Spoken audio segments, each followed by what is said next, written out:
Okay, I'm recording now. Hopefully all students are in okay from the waiting room. Apologies, I was trying to find a button as things go. I'll toss it over now to my colleague Lena, who'll start the presentation. Welcome. My name is Lena Kosonaisa. I'm joined here today by my colleague Tari, who will be leading the session. Welcome to your professional journey with an arts degree. And we have been collaborating, so the careers team and the Faculty of Arts, on this event today. We're very excited to have you all on board. Please, to the students, if you wouldn't mind switching your cameras on so we can see you and interact with you a little bit better. But just wanted to let you know that the session will be recorded. So if you feel more comfortable having the camera off, that it is all right as well. Now, this is the agenda. We're just going to go through a few things before we actually get to the panel. Zoom protocol, acknowledgement of country. Then we're going to introduce you to employability skills. We start off with the panel, and there will be some time towards the second half of the hour where you will be able to ask some questions directly to our panelists today.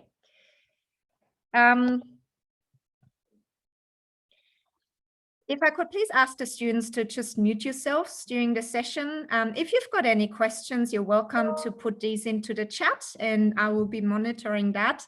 As I mentioned before, the session will be recorded, so just be mindful of how you address the panelists as well. And if you don't want to appear in the recording, please switch your cameras off. That is really it.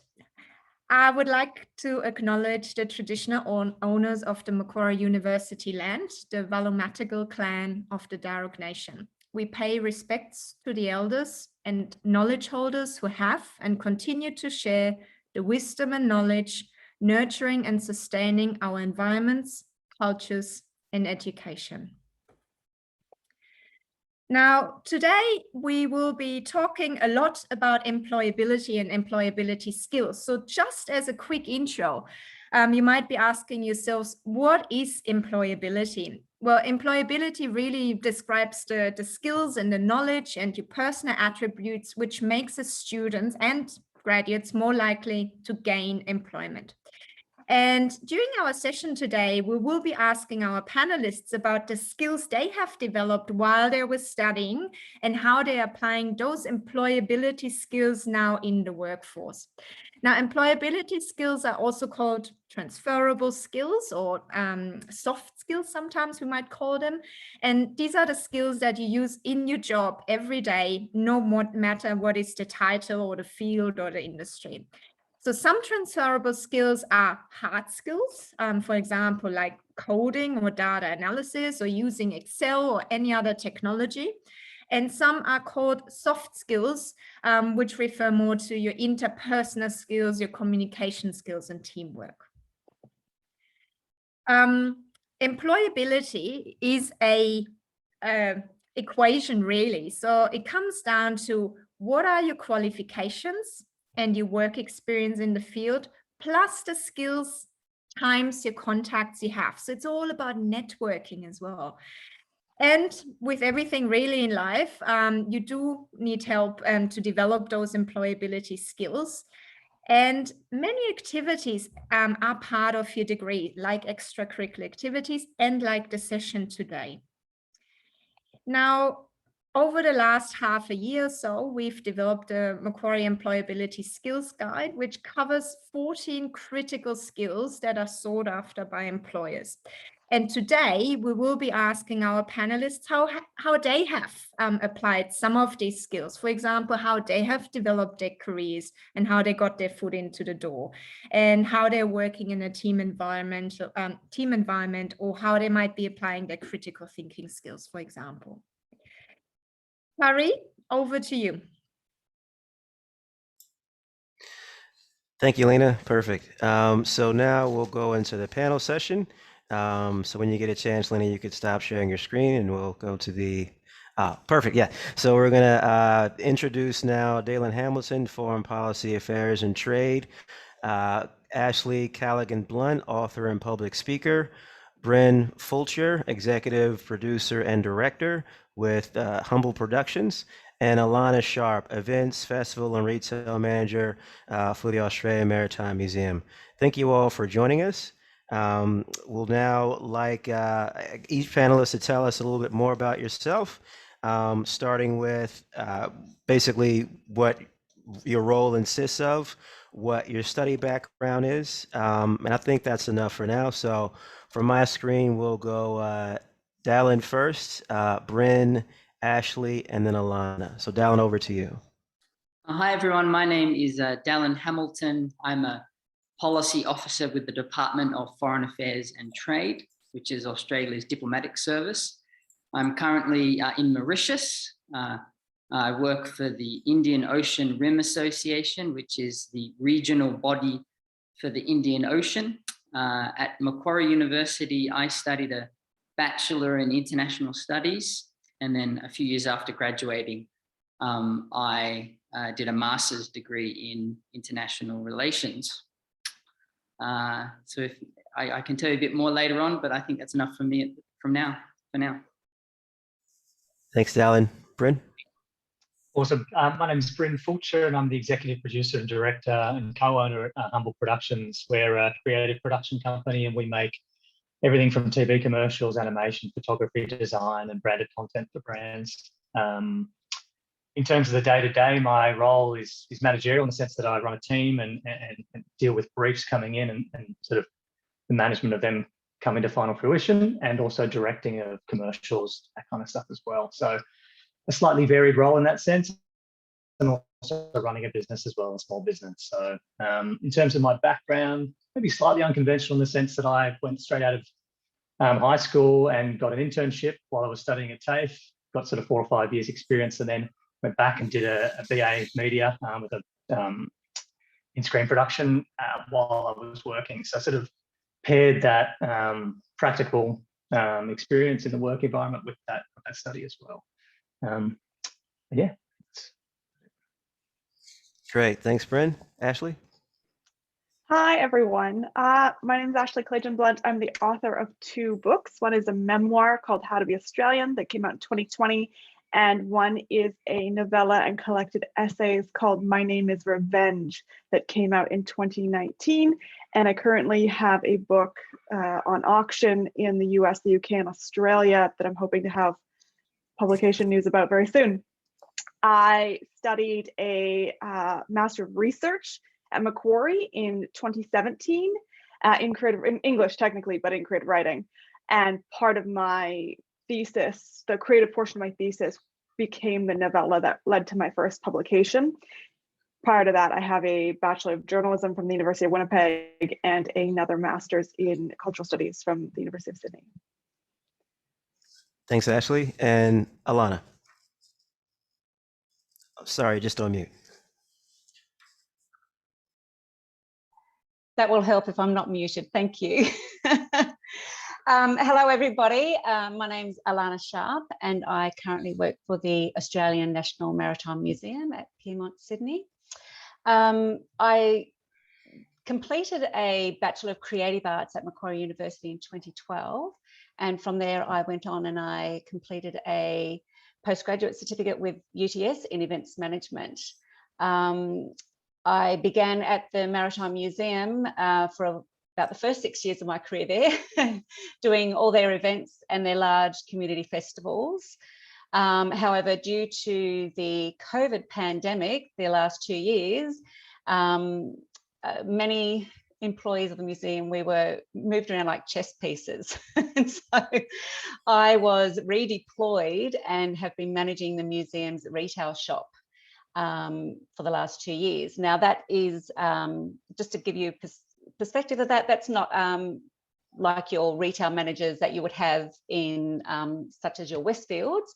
This will be like their head office. So I'm doing all the marketing, I'm doing the merchandising, I'm deciding what products we're going to sell, I'm deciding what prices they're going to be, I'm creating the budgets, and I'm running a $1 million turnover business, annual business. So it's pretty much a small business management that I'm doing at the moment with the retail shop. We've just gone through a major renovation of the shop, and we've curated a new line of merchandise as well. So I've led that whole thing as team. So that's pretty much my study and role and what I've been doing at the museum for the last 8 years. Great, thank you, Alana and panelists. So you can already see the wide variety of experience from Macquarie University arts degree, plus some additional postgraduate study is needed. So the next question goes to Ashley. What should aspiring writers know about the publishing industry in Australia? And also, second to that, what is a good first job for an aspiring writer to have as a day job until they make it big, so to speak? Yes, making it big. So first of all, in terms of the publishing industry in Australia, it is a small industry. Everybody knows everybody, and you can get to know people through social media, through their publications. So I would encourage you to do that. Of course, if you're thinking about writing, you don't have to limit yourself to Australia. You can submit abroad as well. So you've kind of got the whole world as an option there. But it is good to get to know your local publishing industry, because the first people who published me were people I met in person. So, you know, if you're in a position to be attending events, to be networking, to be introducing yourself, that's a really great way to, you know, just get people's attention, get them to think more about you and your work. On that note, your reputation matters. So one of the things you'll see editors talk about, like the editor of Island magazine was recently talking about on Twitter, about how one of the things he looks for in a cover letter when he gets submissions is what you will be like to work with as a person. You know, are you going to be difficult? Are you going to be easy? Have you worked with other people before?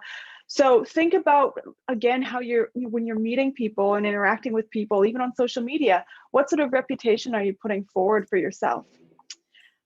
Also, another key point, it is really hard to make a living solely as a writer.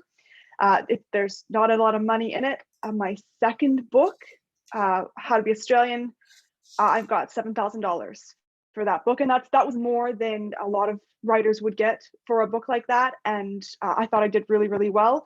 That book, from when I started it to publication, was 5 years. So think about that in terms of income. You can supplement your income, of course, with short form work, but still it's hard to put together a living on that. And that leads me into what is a good first job. Obviously, it's great to get a job in the industry. If you can get a job in the industry, that's fantastic.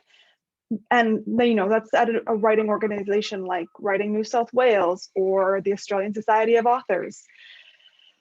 But I would say actually a good first job for a writer is any job that's not writing, and even better, any job that gets you out and doing things and interacting with a lot of people. Maybe that you're not sitting down at a computer, because if you want to write, you're going to have to be sitting down and writing a lot of hours. So for example, James Mackenzie Watson, who won the Penguin Literary Prize last year, he works as an emergency department nurse, and he started off in palliative care before that. So I know you're doing an arts degree right now, but if there's other things you're passionate about, other things you're interested in, those jobs will give you the material to then go and write really, really compelling work. You know, go and read Sayaka Murata's Convenience Store Woman. She worked in a convenience store for 20 years, half of that time while she was publishing her books. And the depth of reality you get in that book comes from her lived experience. So I think any job that you love, that makes you money, that's sustainable, and that can help you fuel your writing is a great job for a writer. Great, thanks, Ashley. That's some very practical advice that we love getting from these sorts of panels. So what I picked up on is it's a small industry overall, so get well acquainted with your local publishing industry. Remember your professional brand and your networking. There's not a lot of money in it, so be sure to have a job on the side that you like, but that's not writing. So something that can also give you further exposure and inspiration in the real world outside of your computer screen. So thanks for that. Alana, next question is for you. Can you walk us through your career thus far in arts management? And of course, you've touched on how you got into your current role that you have due to COVID, but feel free to add any further details around that as well. Thank you. Sure. When I finished my studies, obviously looking for a job, and I found that I needed to have specific technical skills, computer technical skills, which I didn't have. You know, I had chosen arts organisations, and they had programs such as Tessitura, which I didn't know how to use. So I rang a local organisation, and I offered to come in as a volunteer to work for them to get that experience so I could learn the program and learn the system, because that was lacking in my skills to get paid employment. They actually offered me a job. So I was being paid as a casual, where in the box office and doing front of house in the theatre there. And I gained that box office experience, and I learned how to use the program and the systems. Whilst working there, I also found another job that was an internship, which was 3 days a week, volunteer once again, 3 days a week with the City of Sydney's in their events festivals team. So I went and worked there and helped them with their Christmas carols program that they put on at the City of Sydney. And I learned so much, all the information that I learned at university, just putting it into a practical day-to-day professional platform and use. So I learned a lot there. That experience really helped pivot one of my further jobs that I later, got.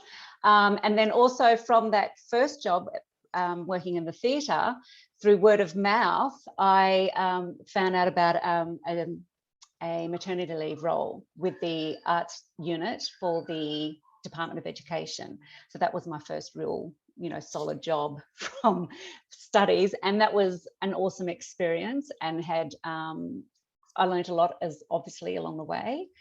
And from there, the maternity leave finished, and I went to the SAN. So I found it really good going to different sectors, having that flexibility.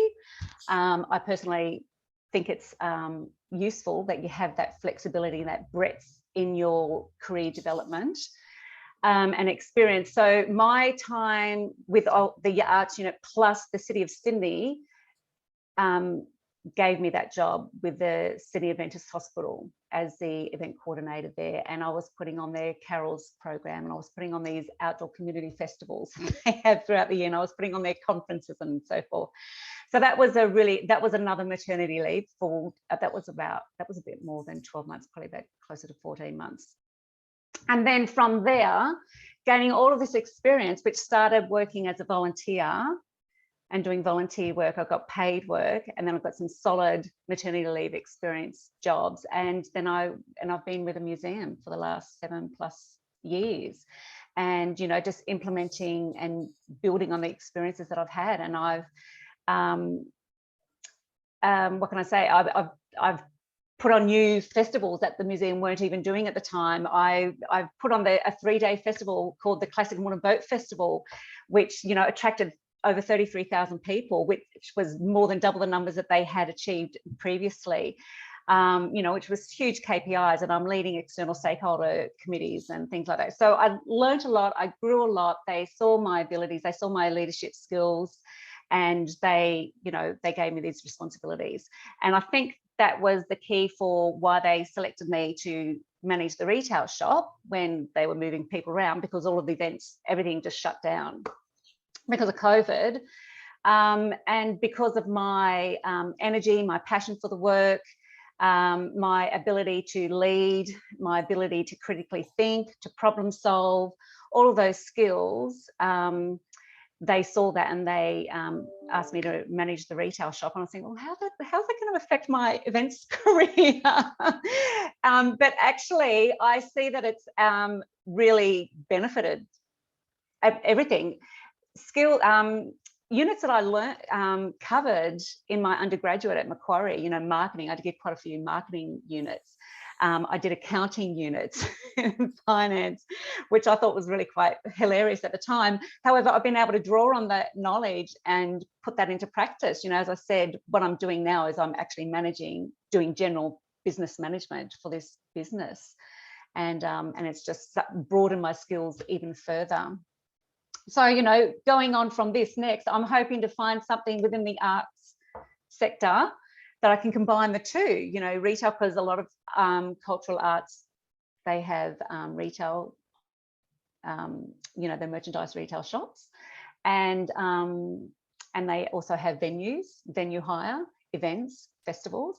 And if I can combine all this, I can head something. So that's what I'm looking at, projecting what I've got projecting into something like that. So it's always looking what you want, where you wanting to go, where you're heading, and just getting the experience that you can along the way, but being a really good team player and somebody who's easy to work with, somebody who enjoys and says, you know, retail's not my thing, but I'm going to be the queen retail person, you know, having that really positive attitude, and they will give you opportunities. Thanks for that, Alana. A lot to take away from that answer. I picked up on knowing hardware skills, things like tessitura. Our last careers panel, we had someone who worked in the software industry for arts, worked with tessitura. So great advice there. Getting experience volunteering and things like front of house will teach you, of course, not only the software skills, but also the people skills, people management skills, events management skills. Doing lots of volunteering, and then just happenstance, getting maternity leave roles, getting that next shot. And then also looking at some maybe unexpected areas. You mentioned working with Sydney Adventist Hospital, you know, doing their events, probably not something that everyone would have thought of as an employer, but, you know, casting your eye and your viewpoint pretty wide for those opportunities. And then, of course, remembering your transferable skills you have. So thanks for that. Bryn, over to you now. You've had a lot of experience in screen production and worked your way up throughout your career. What are some of the ways that professionals should continue to upskill, or students in this case, upskill to stay competitive in this industry to hopefully reach your level one day? Good question. I think, you know, I mirror Ashley in a lot of ways about the industry in Australia is quite a small one for screen production as well, and advertising. So I think first and foremost, be respectful, be kind to everyone around you, and make sure that you're working in the best way, because it is a small industry, and I think you'll bump into people along the way. So if you can make good impressions, if you can network in the right way, and if you're generally a good person to work with, people want to work with you, you know, and it is very much a collaborative industry. So I'd say that. I'd also say for a lot of people, when you start or want to start in this industry, it can be quite overwhelming, because there's a lot of ways you can go, whether you want to edit, whether you want to be behind the camera, whether you want to direct, whether you want to be creative and come up with ideas. So I'd sort of say almost don't worry about that too much. I think focus on what's, you know, interests you in the first instance. There's a lot of room to pivot along your journey along the way. I started as an editor, you know, went more into production, producing, directing, writing. And I think, you know, for each person, that journey is going to be different, but sort of trust your instincts in terms of what is in front of you and what interests you, because ultimately we want to be doing things that make us happy, that interest us, and we want to be, because this industry we're making things, we want to be making things that excite us and that are true to our story. So that'll be something else that I'd sort of suggest as well. Like when you get out of uni, experience is really big. It's a funny industry. You want that theoretical background, you want to be thinking critically, you want all that stuff you can lean on, but you also need experience, you know, making things and being out there in the industry as well. So any opportunity you've got to make things, whether it be with your friends, whether it be on your own camera, whether it just be little projects that you can test yourself in terms of storytelling, I'd say just jump in. As much, sometimes you can think of that as a stumbling block. I don't have all the right ingredients there, but the more you actually just start doing things, the more you're going to increase your vocabulary in terms of creation, in terms of the things you can draw on. And I think that'll set you on a nice way forward. I think for us, in terms of what we do in this industry, it all really is focused on storytelling. So it took me a little bit of time to get there, but really focus on yourself, focus on what's important to you and the stories that matter to you as well. So I think that's going to come through in what you do and what you make as well. So make sure that's sort of current. Read as much as you can, you know, watch as many films as you can. Sort of equate that analogy to like a language. The more words you've got, the better your vocabulary, the better you can speak. And have that kind of voracious appetite for learning. It sort of should never stop in my experience. It's kind of funny, you know, you're constantly being surprised with things you don't know in this industry, and I think, you know, you shouldn't stop to you know, so just finishing up. So I'd say in terms of what we see from the younger generation when they're finishing, and what really stands out is, I think, people that have initiative. We want people that, you know, have some drive. We're not expecting everyone to know everything straight out of uni. You know, you picked up some skills. I think what really stands out to us is being passionate, being helpful, and a desire to learn, but also being able to articulate yourself in a really clear way and draw on those critical thinking skills and storytelling skills. So, you know, finding a way to kind of make you stand out. Stand out from the crowd is really important as well in terms of when you're cutting through with CVs or reaching out to people and introducing yourself. Yeah, I mean, I think that's kind of it from my side. I think it's just making sure that you're doing the best you can do. And it's funny, I work with people that I have for almost 20 years now, and some of those little interactions you have can make a big difference down the track. So just be respectful, and I think it goes a long way. Thanks for that, Bren. Great answer. So I similar to Ashley, you mentioned small industries, so your reputation and professional brand are important. Diving into your interests, just starting somewhere with somewhere you like that's passionate and going with that, doing small projects, making things, getting hands-on experience, showing initiative and being proactive will only help to add to your experience. It was something else I picked up on. So Yeah, thanks for that answer. No problem. I was going to say also, there's obviously a lot of short courses and other things you can keep doing to upskill yourself. So, you know, postgraduates, all that kind of stuff is really important too. And there's a lot of resources on the web as well. Perfect. Thanks for that. We may touch more on that in a bit. This will probably be my last question before I open it up to students. Dallin, many international studies students that I consult with want your job. How did you get there? But before that, just talk about Mauritius, where you currently live. What's it like, and where is it? And then how did you get to the role you're in now? Yeah. So yeah, just so everyone knows, sorry if I sound croaky or I don't make much sense. It's 5 a.m. here in Mauritius, which is a small island country in the Indian Ocean. The closest country to Mauritius that you might have heard of is Madagascar, or the eastern coast of Africa.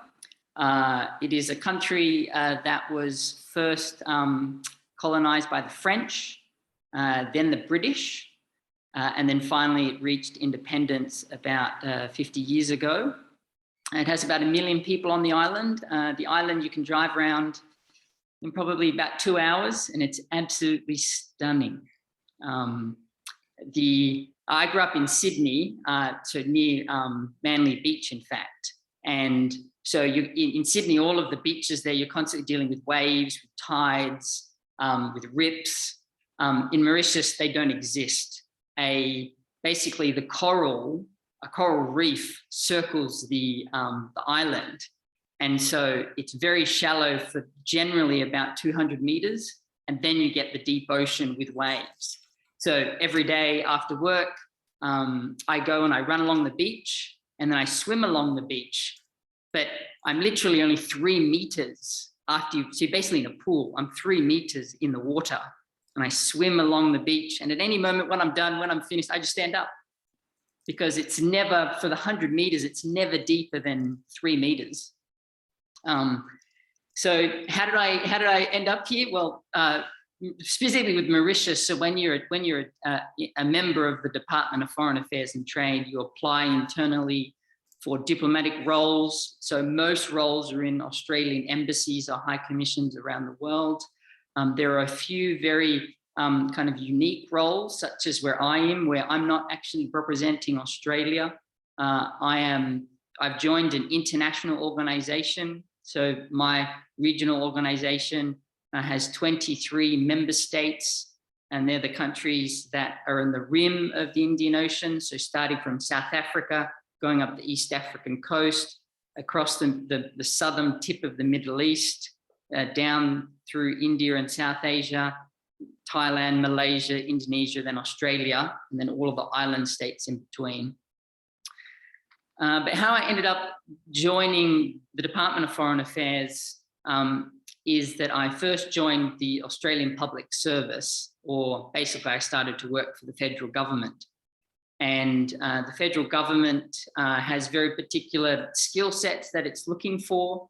It's also an industry that has, thousands and tens of thousands of employees.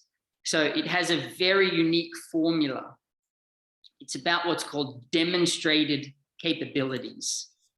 So the key word is demonstrated. So you have to be able to show experience of when you actually did that capability.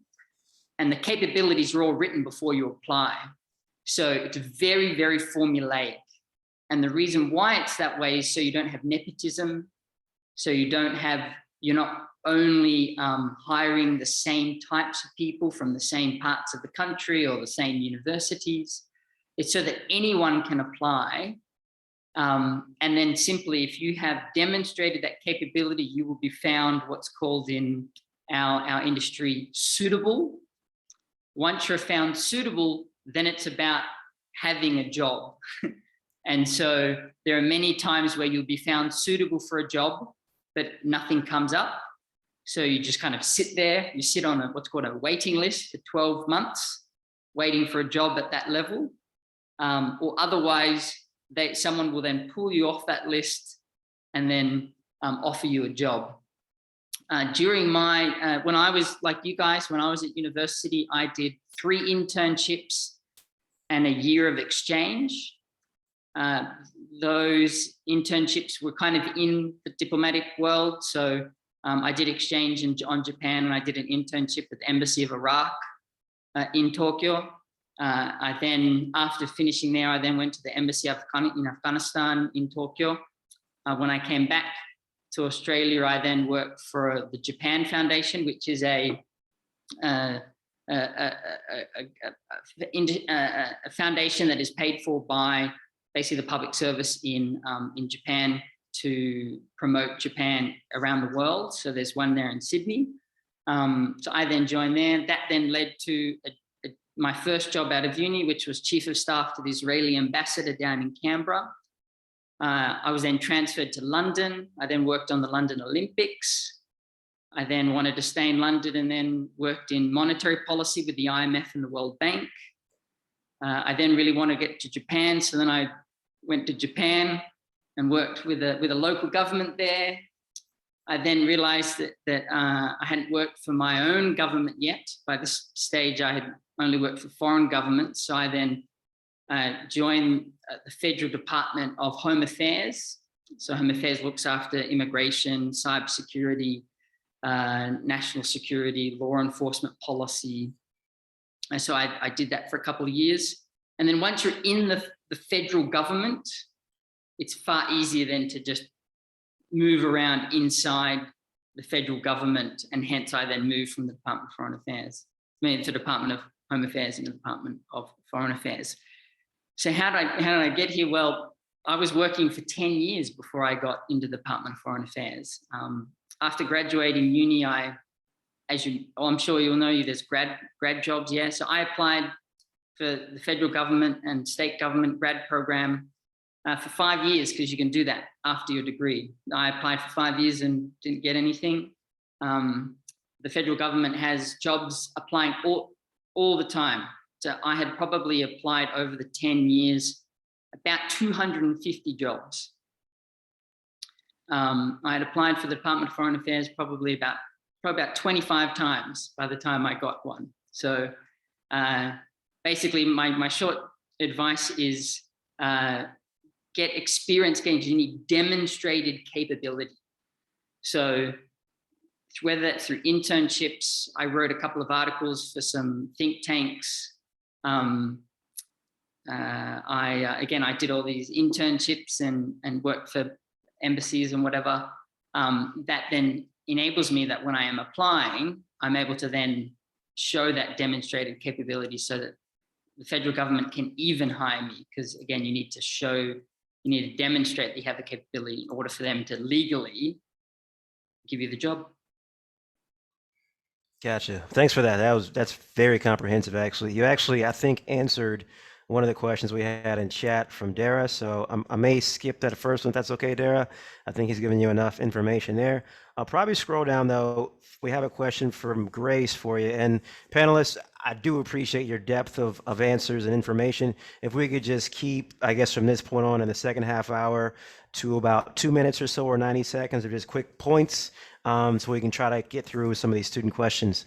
So for Dalen, how do you go about finding internship opportunities, if you can answer this, at other embassies, since DFAT graduate programs are so difficult to get into?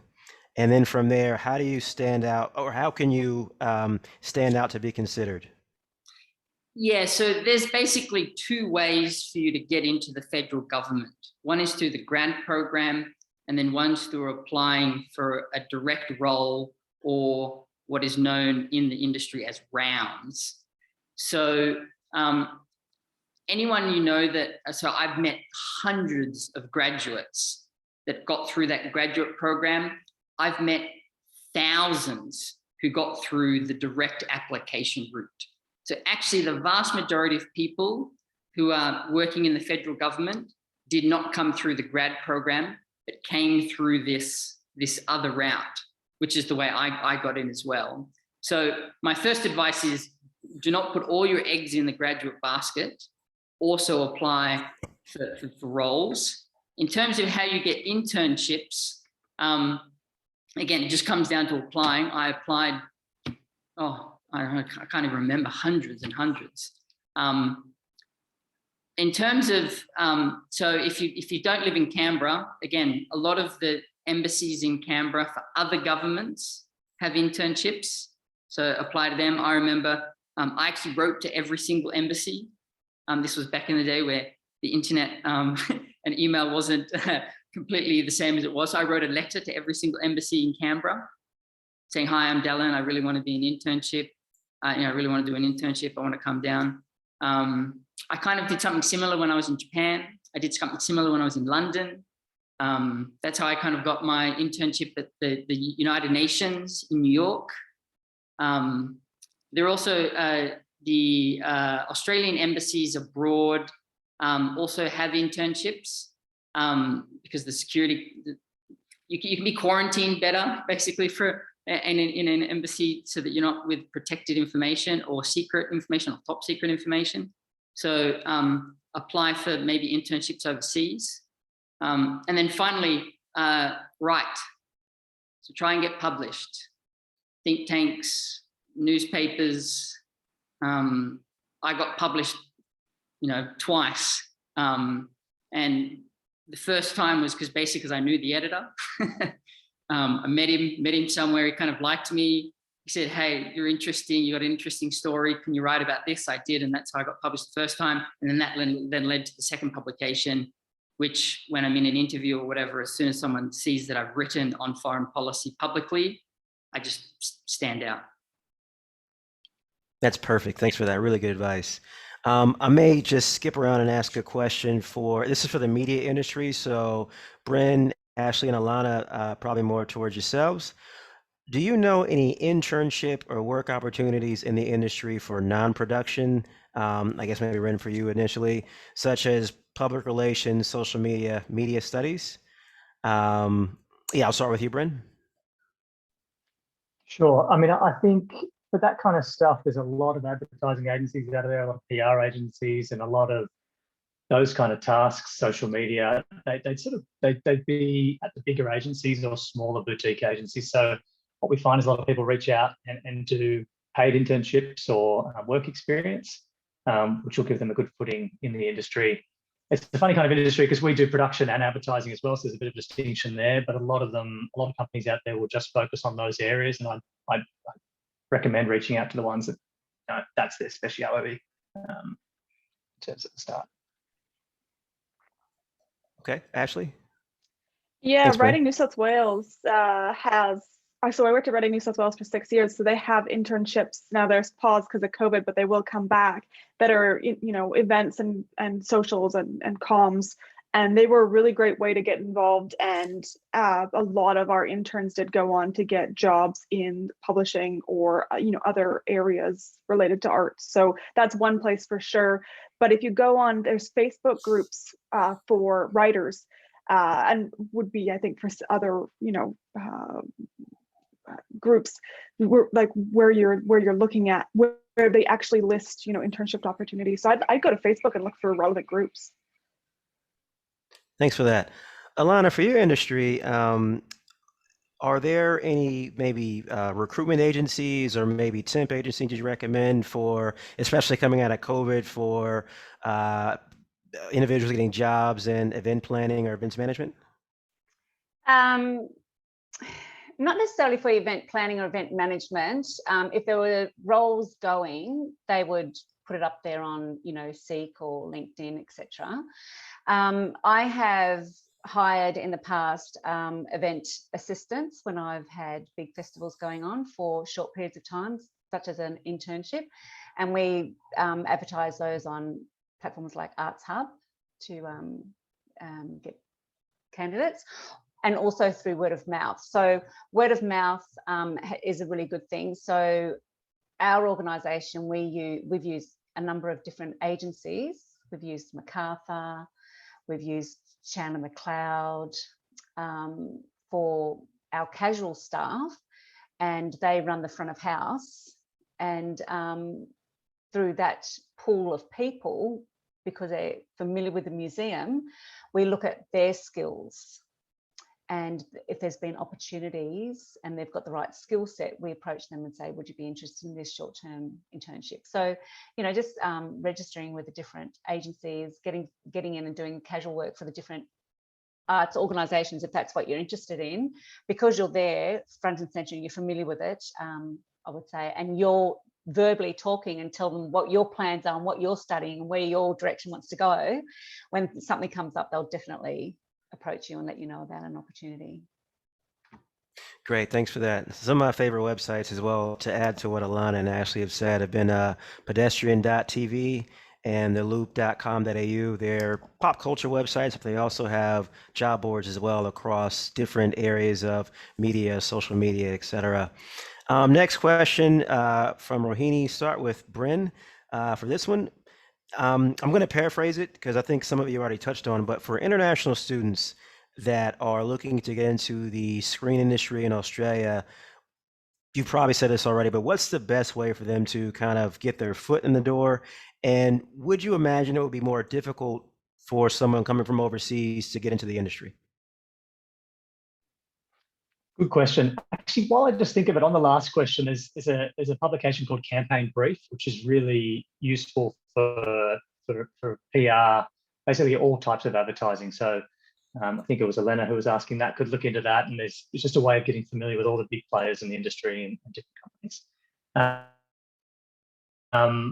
But for Rohini's question, it's a good one. I think it kind of comes back to, it's kind of got to take your opportunities when you see them. I think if you want to be on shoots and you want to be on sets, whether it's drama, commercials, or any type of filmmaking, a good way that people get in is as a production runner. So basically someone who's there on set to kind of, I guess, find their footing in a big sort of production environment, help whether it's moving stuff, getting coffees. And there's a lot of those opportunities out. There's another good Facebook group called I Need Crews Entry Level. Facebook has a wealth of those kind of groups at the moment, as Ashley mentioned. And that's a good way to sort of see what else is out there. There's paid opportunities for people, I guess, depending on the visa situation. You just need to look into how that's best structured. It could be that it's a tax file or an ABN, or you need to, you know, hold some tax. But I think there's opportunities out there all the time for paid roles, and I guess free ones as well. I just make sure that you're valuing yourself when you're doing that kind of stuff. A lot of people will take advantage and want to get free work all the time, but you are, even if it is as an entry-level role, you are providing a service, and just make sure you keep that in mind when you're engaging yourself. So I guess, and also just to, sorry, I'm so sorry to interrupt, but could you repeat the name of the Facebook group that you mentioned? Of course, yeah, it's called I Need Crew, and in brackets, entry level. There's two groups that we look at a lot. One's called professionals, which are people with 5+ years of experience, and the entry level one is a range of different roles across the board for people that are just starting out. So it's a good place to network. It's a good place to look out for some, someone might be making a short film, that they need an extra set of hands on, and you could jump along for free, and just keep abreast of sort of the links that are being shared there. Perfect. Thanks for that. This also made a good point to bring up another question that was raised. And I'll just do a quick round robin for everyone. Within your respective industries, do you find that internships are paid, unpaid, or a bit of both? Dallin, I'll start with you, and then Bryn, Ashley, and Alana. So in terms of the federal government, it doesn't run all that many internships, just because, particularly on what I work on, kind of foreign policy, because you just bump up directly with secret information, which you need to do a security clearance, which takes many months, even years in some cases, which would happen to me. And so my advice is to get it outside of the federal government. And so think tanks, again, if you're in policy for the federal government, basically you just need to be able to think and write. And so even journalists, some of the best public servants that I've met have been journalists because they're very good at writing, they're very good at picking up what the issues are, and very good with coming up with ideas. And so again, it's just about demonstrated capability. So it doesn't really matter if it's not even demonstrated in the same industry, as long as you can prove that you've written something or that you've fixed a problem in a professional sense. The federal government actually doesn't particularly really mind where that industry, like what issue you were working on. And so I would say, yeah, just because it's about demonstrated capability, just got to be able to prove it in a professional sense that you've done it. And the only way you can really do that is if you're an intern somewhere or you're doing it through paid work. Thanks for that. Bren, what about your area? So just the question, was that with regards to internships and a way of getting in? Sorry. So the question was, within your industry, do you find internships are paid or unpaid or a bit of both? Like, what should students kind of be expecting? Yeah. Okay. Good question. I think it really does vary. And it's like I was sort of touching on before, that balance of making sure you value yourself, but also have the right opportunities to get experience. I think it's really important to take, when you're starting, as much as you can kind of get. And even if that's just helping out with jobs here and there. I did a 3-month unpaid internship at the start while I was still studying, and that was tricky. It was difficult, but it did help me along the way. Our company, we tend to pay for internships because we really value the time that people give us. But I think it's a tricky one because it's kind of chicken before egg. You sort of a lot of time need to have a little bit of experience before you're going in somewhere. And how do you get that experience? A lot of the time you do have to donate some of the time. So yeah, I would just say do as much as you can in your spare time, and then expect that potentially there might be a day or two here that you can donate your time for. But if it's a longer term engagement, we brought someone on for 3 months or a month, then you would expect a paid internship. Thanks for that. Ashley and then Alana, paid versus unpaid internships in your industry. I think generally unpaid, but people obviously try to be respectful of that. I mean, you can find previous interns and ask them, about their recommendations. Again, people talk about those things in groups on Facebook. But so, for example, Writing New South Wales is a 5-month unpaid internship, but it's only 1 day a week. So the idea is that you could balance that with some paid work. And in a lot of cases, it has led to a really good job in the industry that, where people want to go. So it's part of that building your reputation and your skills. So don't overlook unpaid internships if it's something you can balance with paid work. Great, thanks. And Alana, paid versus unpaid experience within your industry. What should students expect? Yeah, as I mentioned in my introduction, I have found I've gained quite a lot of success with unpaid internships, and I agree with what the guys have said about valuing your time, and the interns they should get paid, etc. However, the offering for the internship I received was really solid experience, which did springboard and give me something solid, that I've done it, I can do it, this is what I've done, experience, which gave me the jobs afterwards. In my current role, as I said, I have also hired interns for short periods that I have paid. And then we were also looking at other internships, approaching university students who were studying social media and giving them an opportunity to come in and do some social media postings and website uploading, etc., to give them some professional experience. But our budget at the time was like zero. And coming from an arts organisation, the budget's quite often not there. So that is a benefit for us as an organisation, but it's also a really good, solid experience for the students, so that when they do go to look for some work, they've got some solid experience to put on their resume. Thanks for that. And just to add to what's been said is that every student at Macquarie will be required to do a PACE unit. It's an elective unit normally in your penultimate or final year that will be work integrated learning, so opportunities to gain industry experience. We probably have time for one more question from the chat here that I was going to ask anyway, so I'll just ask it of everyone, particularly for Dallin and Bryn, and then for Ashley and Alana, feel free to jump in. What are the benefits of students that can speak multiple languages? And how has speaking multiple languages or having knowledge of other languages and cultures helped in your career? So, Dallin, to you first, then Bryn, and anyone else that wants to contribute as well. So in my industry, it's absolutely critical, like fundamental. So I've noticed on here that so Nakazawa sensei, so one of my Japanese professors when I was at Macquarie University, who I owe a lot to, it was on here. She might be still here. I wanted to say thank you to her yet again. But yeah, so at least in my industry, I deal with foreigners all the time. I've lived in, I don't know how many countries now. I think 6, and I've worked for 5 different foreign governments. So yes, it's absolutely critical to be able to learn new languages or understand the cultures and the value systems and be able to integrate into and thrive in an environment that has very different cultures or very different language settings. So yeah, that's very important. Great. What about you, Bryn? Yeah, I'd say it's not as critical as Dallin's for our industry. I think what it is a huge benefit culturally.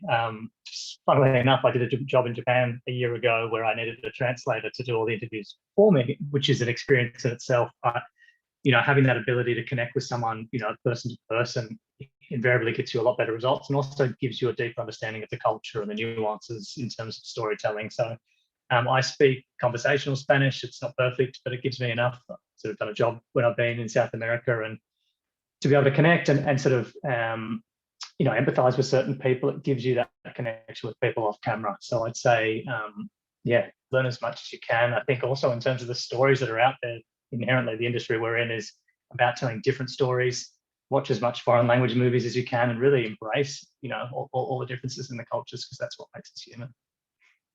Thanks for that. I see Ashley. I think she's actually answering questions in chat, so I'll leave her to it. But Alana, any further insights around having either language or cultural dexterity in the event planning or related industries?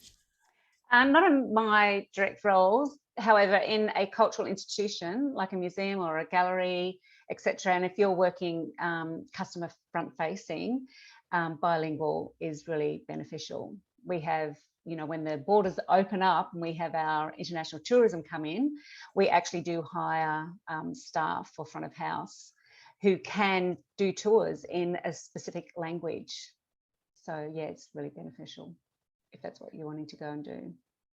Absolutely. Thanks, Alana. We're coming up to the top of the hour, so I wanted to offer the panelists any final words or closing thoughts. One more question I didn't get to that we could weave into that as well is, what should students do from today to get prepared to enter your industry? Alana, I'll stay with you for that parting advice.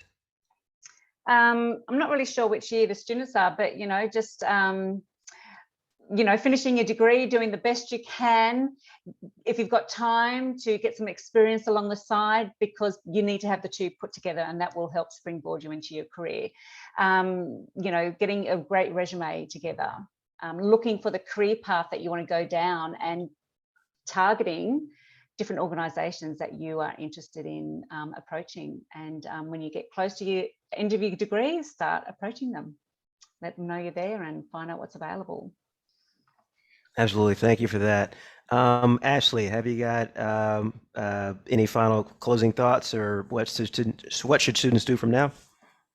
As I've been saying in the chat, get involved with events, organizations, like go to your state writer center, go to your local bookshop, figure out who's doing events.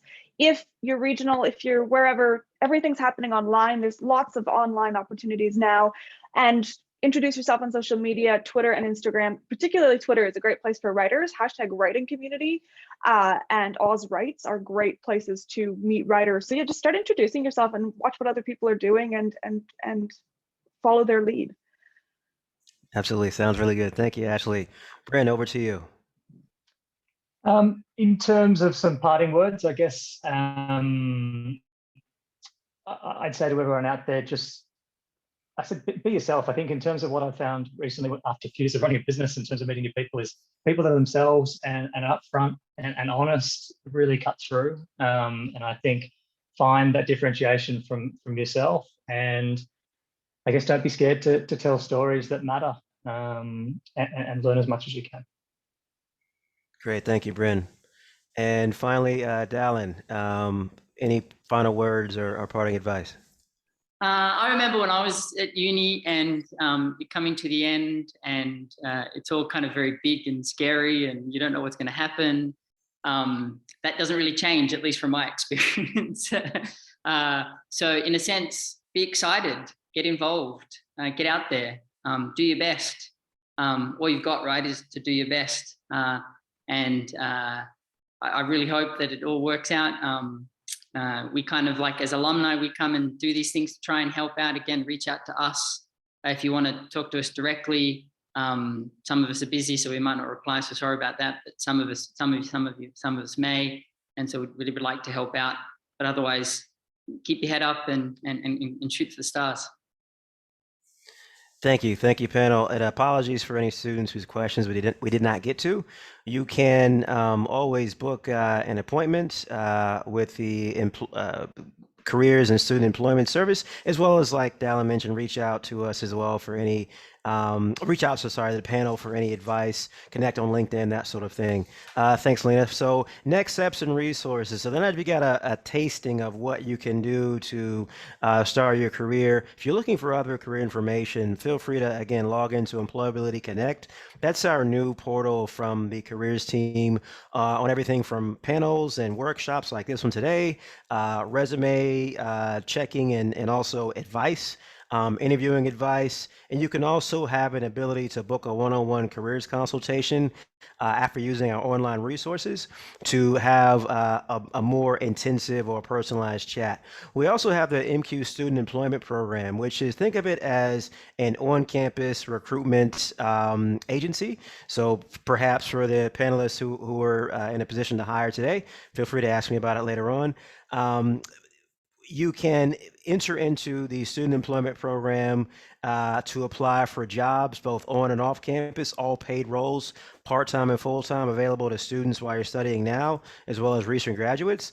The benefits of this program is that you'll actually get feedback directly from the employer on the jobs that you apply to and are not successful for. You'll also get coaching through workshops, through feedback on your application, on your interviewing, to help you to be the best candidate possible. And we're working to put more arts-related and humanities-related jobs in that portal as well, so it'll be more attractive for art students to hopefully go on and join. So have a look at that. I'm going to share the slides and the information, and of course the recording at the end of the presentation. Sorry, Lee, if you can go back one, that's okay. You can connect with us. We have a LinkedIn group for the Macquarie University Career and Employment Service. We also have a Facebook group, brand new, that you can join as well. We're going to start putting more information up on that page as well. And then for those that are craving some in-person networking, we actually have the big meet coming up in next week. It's a careers fair that's going to be held at the International Convention Center in Sydney. Free entry to students. All attendees must pre-register. There's a great app you can download to find out who's going to be there and to create a targeted list of organizations to approach. For instance, I'm pretty certain that the Department of Foreign Affairs and Trade will be there, as well as a few other government organizations. So great first step to make a great impression, as Dallin alluded to, as well as, of course, like I said, some other organizations as well. What else have we got on the slide deck there? Thank you. Thank you, students, for your time. Thank you, panelists, again, for your time and for making time to influence and inspire the next generation. Again, this will be recorded and sent out to every student that has registered, so you'll have it to review. Best of luck going forward, and we're here if you need us within the Career and Employment Service or the Careers and Student Employment Service. Feel free to reach out as needed. And best of luck for the rest of your semester.